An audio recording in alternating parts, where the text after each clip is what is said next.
Right now, beneath a stretch of Icelandic coastline that millions of people fly over every single year, something has been building that scientists are calling genuinely unprecedented in modern volcanological history. Not unprecedented in the way that word gets thrown around casually.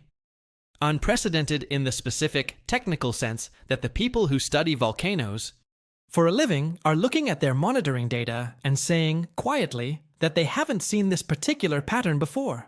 Not here. Not like this. The Reykjanes Peninsula in southwestern Iceland has now produced 8 volcanic eruptions since December 2023. 8. In roughly 14 months. And the signals coming out of the ground right now suggest a 9th is not just possible. It may be imminent. What's changed, what's accelerating, and why this particular sequence of events has volcanologists genuinely concerned isn't just about lava flows or spectacular footage. It's about what's happening deeper down.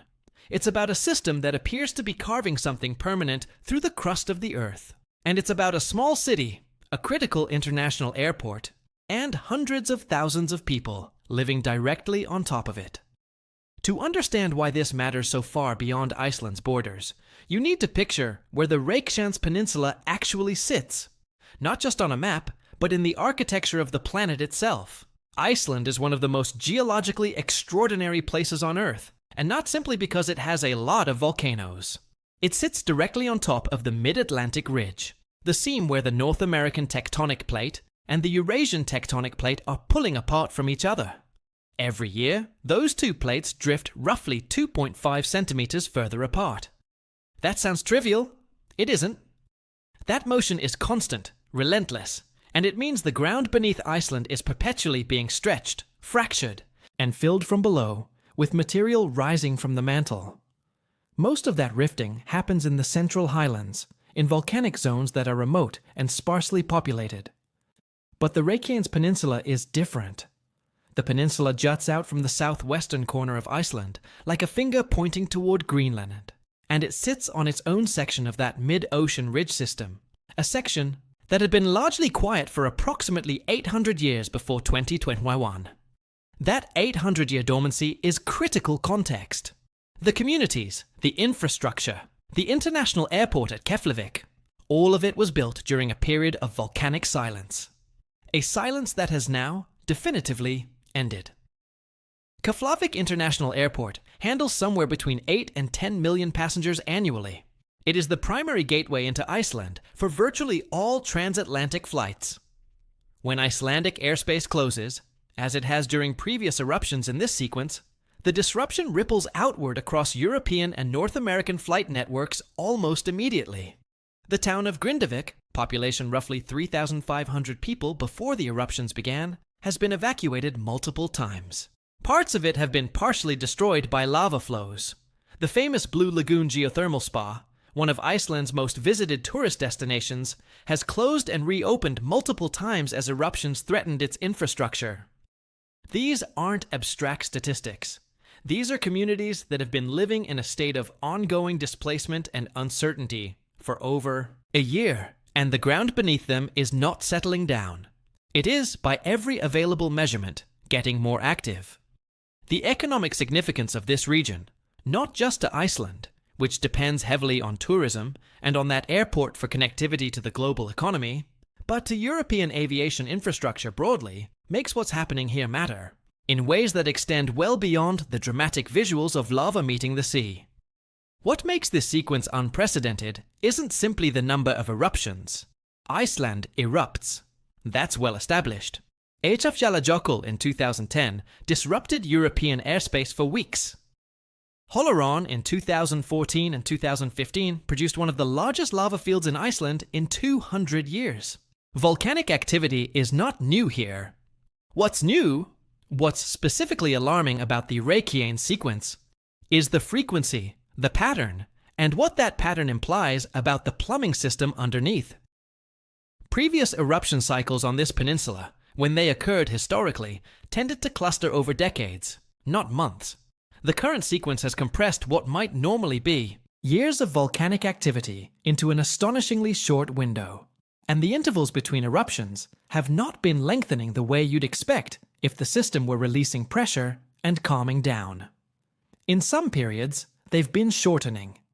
That acceleration is the detail that keeps appearing in research papers, in monitoring bulletins, and in the careful, measured language of scientists who are trying very hard not to overstate what they're seeing, while also being honest about the fact that what they're seeing is alarming.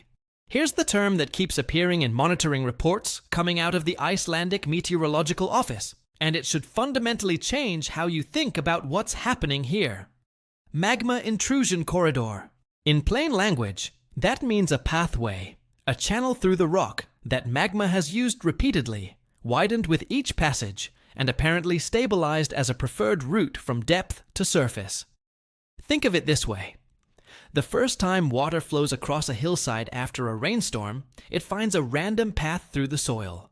The second time it rains, that path is slightly easier to follow. After dozens of rainstorms, you don't have random water movement anymore. You have a gully. A defined channel, something structural. That's what appears to be happening beneath the Reykjanes Peninsula, except instead of rainwater and soil, you're talking about molten rock and the crust of the earth. Each eruption in this sequence has originated from roughly the same corridor.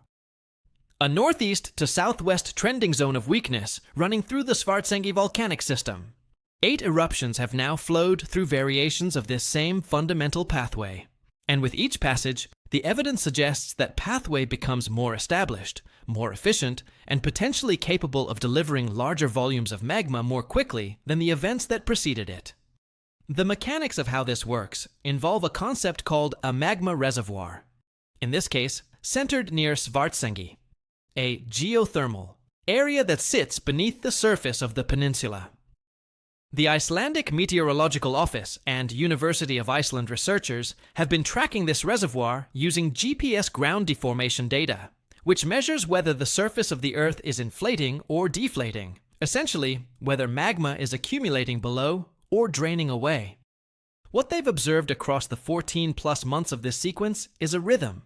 Ground inflation as magma fills the reservoir, rapid deflation as an eruption drains it, then inflation again.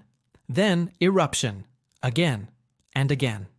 What's changed in the most recent cycles, according to data published by the IMO, is that the inflation phases have been showing anomalies.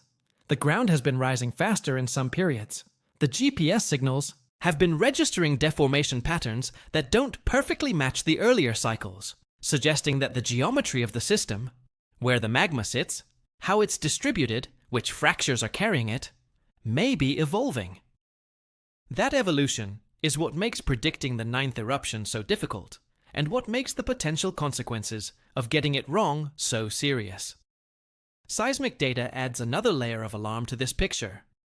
In the weeks preceding several of the previous eruptions, monitoring networks recorded intense swarms of small earthquakes, hundreds to thousands of individual events clustered tightly in time and space, tracing the path of magma, forcing its way through rock.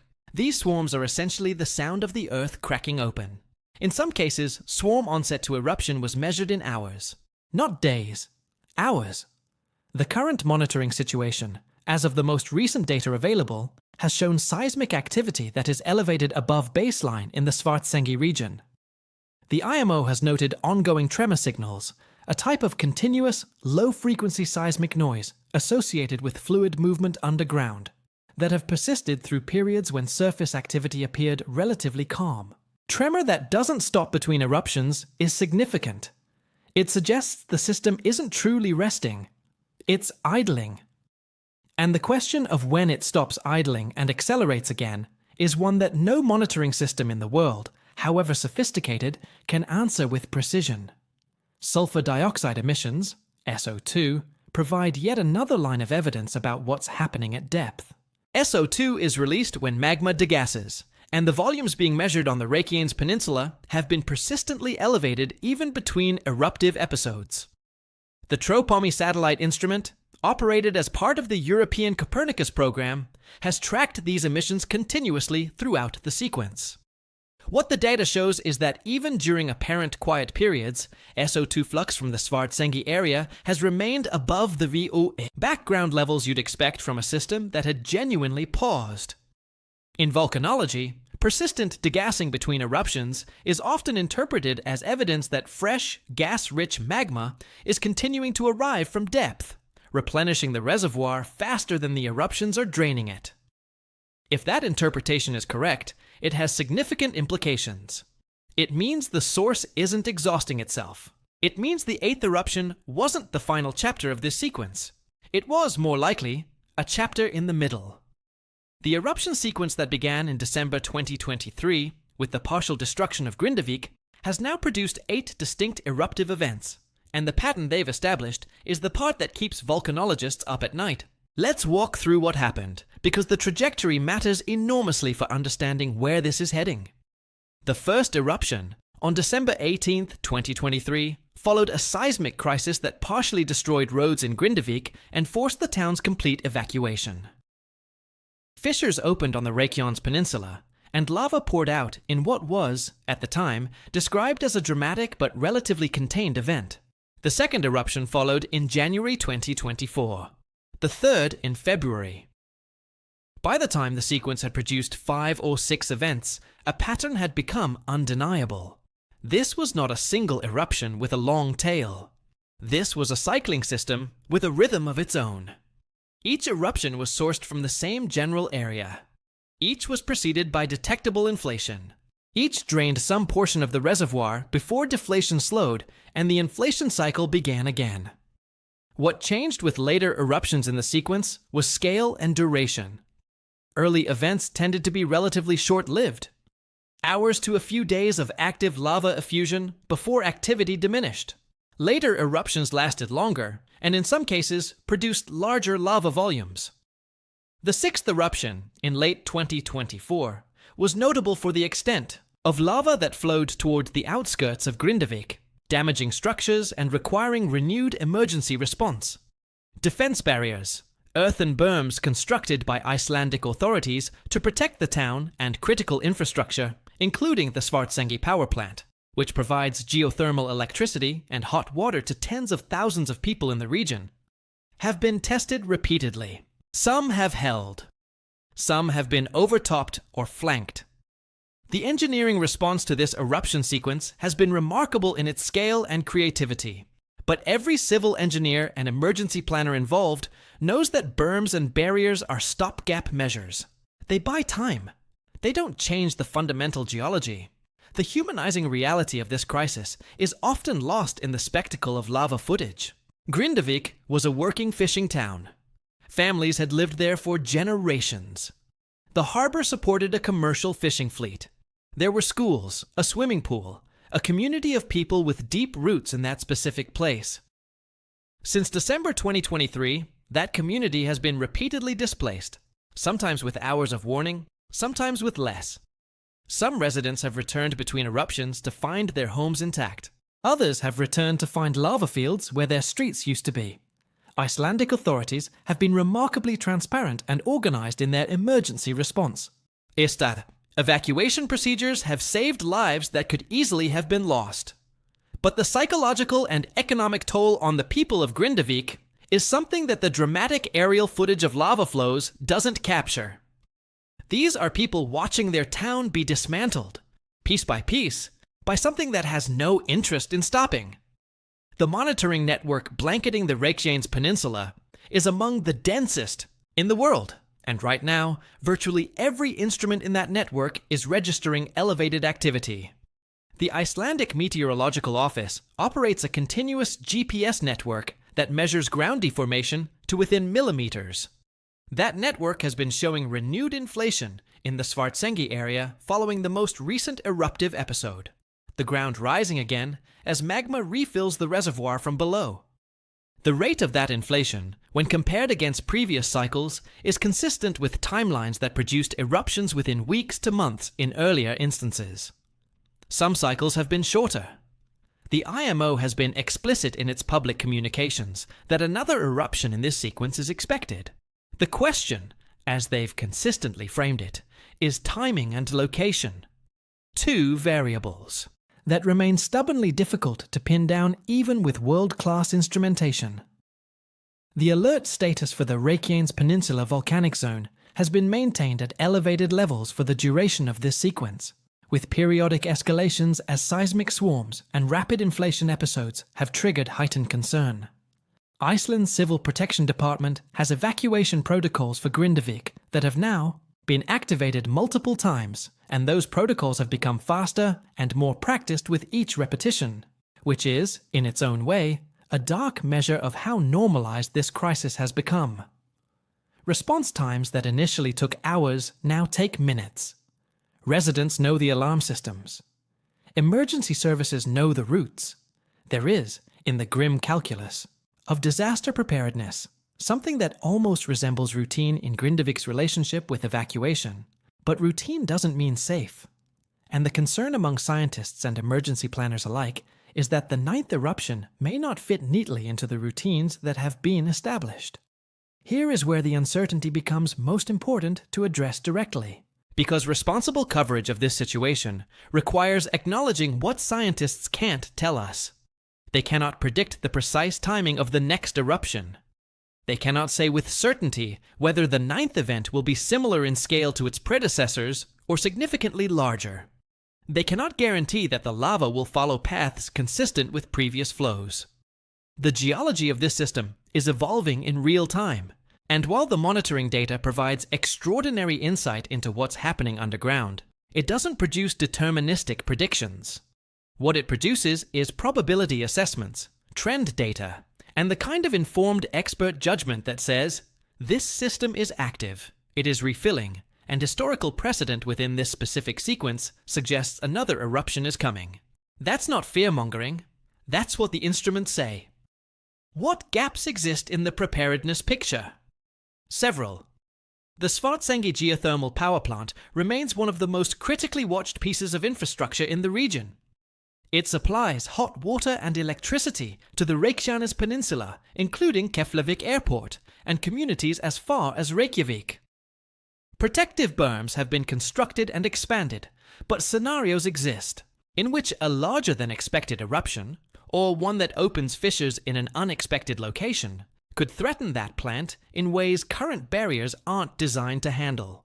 The Blue Lagoon's infrastructure sits in a similarly precarious position, and Keflavik Airport, while not directly in the path of likely lava flows based on current topography, sits close enough to active volcanic zones that ash, gas emissions, and the closure of surrounding roads could disrupt operations significantly, even without direct lava impact.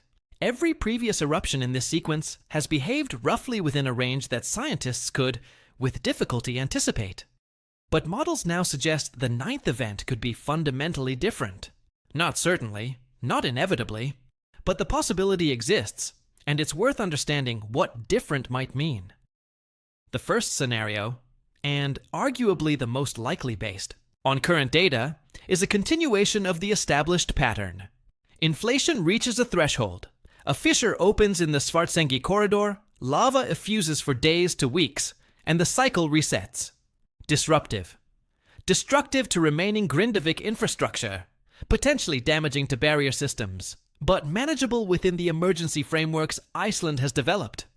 That scenario, as grim as it sounds for the people, of Grindavík represents the best-case version of what's coming.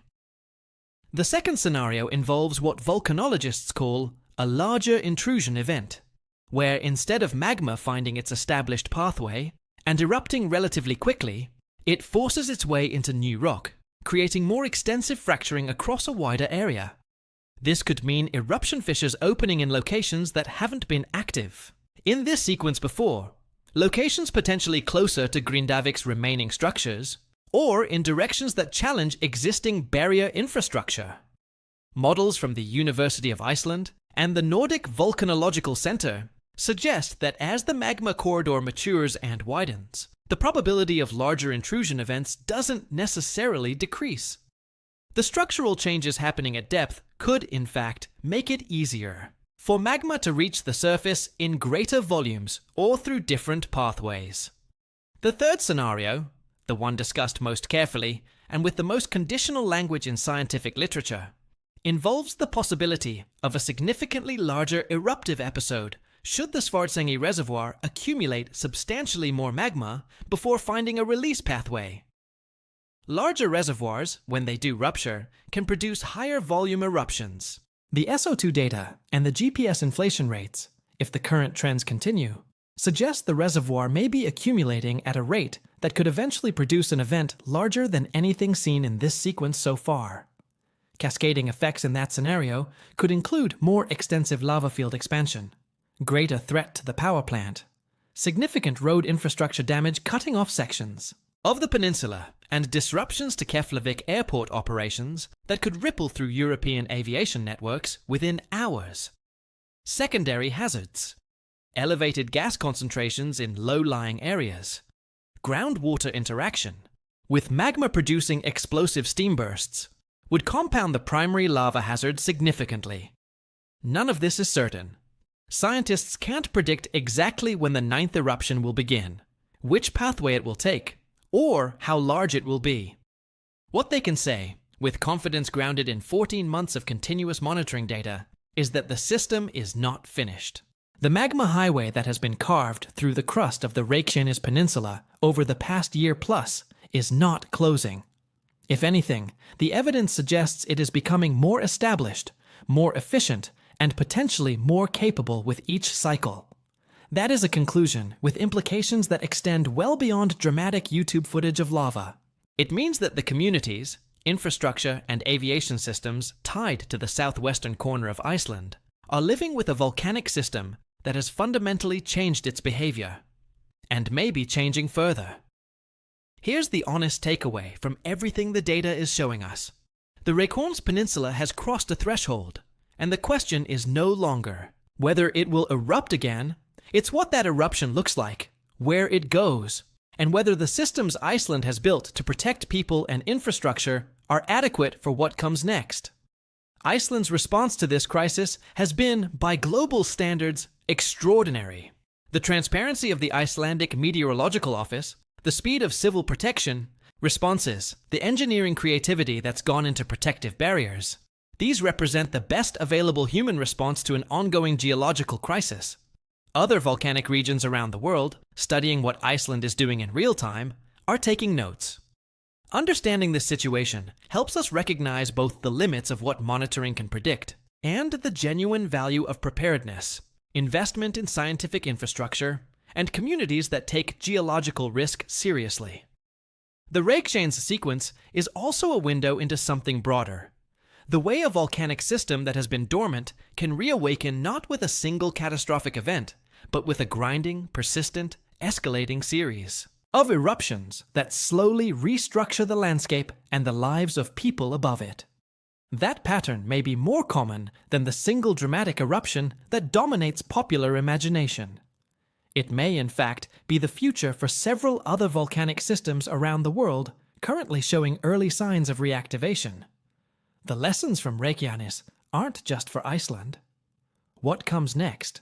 Whether the 9th eruption follows the established script or breaks it will tell us something important about whether this system is settling into a long-term eruptive phase or building towards something larger. Scientists are watching. Emergency planners are watching. And if you've made it this far, now you're watching too. That awareness matters. If you're traveling through Keflavik, if you have family in Iceland, if you're simply someone who wants to understand the forces reshaping our planet in real time, this is a story worth following closely. If this breakdown gave you a clearer picture of what's actually happening on the Reykjanes Peninsula, consider subscribing so you don't miss the update. When the 9th eruption begins, because the IMO's own data suggests that update is coming. Drop a comment below with your question or your take on whether Iceland's barrier systems can hold. And if you want to go deeper on volcanic systems that are quietly reawakening around the world right now, the next video covers a system that makes Reykjanes look like a warm-up act. Stay curious, stay informed. The ground is always moving. The only question is whether we're paying attention.